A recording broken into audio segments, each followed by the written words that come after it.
Assalamualaikum. Salam. Aduh. Apalah. Siapa Cik? Cik siapa? Ha? Cik siapa? Saya. Ni jawatan kosong sebagai Awak tahu kan nampaknya. Ya. Jawatan kosong sebagai SU. Saya perlukan pekerja. Pekerja. Saya nak cek pekerja apa awak seorang. datang sampai sini? Pejabat kan kalau nak minta kerja tak pergi pejabat lah. Sekarang trend baru. Tak payah perlu pergi pejabat-pejabat. Kita ke sini pergi cek orang. Macam awak masuk air je. Apa pula masuk air pula? Saya punya pejabat dekat Melaka Raya. Tengah renovate. Saya perlu 2 tingkat pejabat saya tahu. Habis awak datang sini nak... Saya nak cek pekerja. Sebagai SU. SU tu sebagai SU. apa? Saya tengok awak ni boleh jadi saya punya apa? Pembantu saya lah. Suri rumah saya. Ya. Suri rumah awak. Awak ni kan ada bini. Awak kan ada bini. Saya tak ada bini. Awak ada lelaki tak ada? Saya dah janda 5 tahun. Dah 5 tahun janda. Cantik. Ini betul-betul cantik. Cuba awak diri saya tengok. Jawatan kosong tu sebagai SU tu buat apa? Suri rumah tangga. Membantu saya uruskan rumah tangga. Nanti awak pusing saya tengok awak. Kenapa nak pusing ni? Sini. Saya nak tengok awak pusing.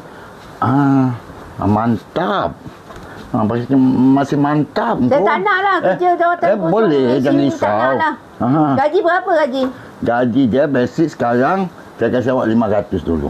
Orang gaji basic 2,000, awak 500 buat apa?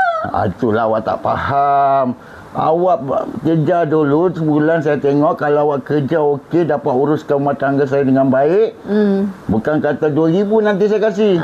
15K saya kasih awak, saya masuk Minang awak sekali. Banyak awak nak Minang saya. Pasal saya pun tak ada bini lagi. Saya tak nak, saya tak mau. 15K saya Minang awak. Awak cakap je 15K tapi duit tak nampak. Cakap mulut boleh. Ya Allah, ini awak kejarlah dulu.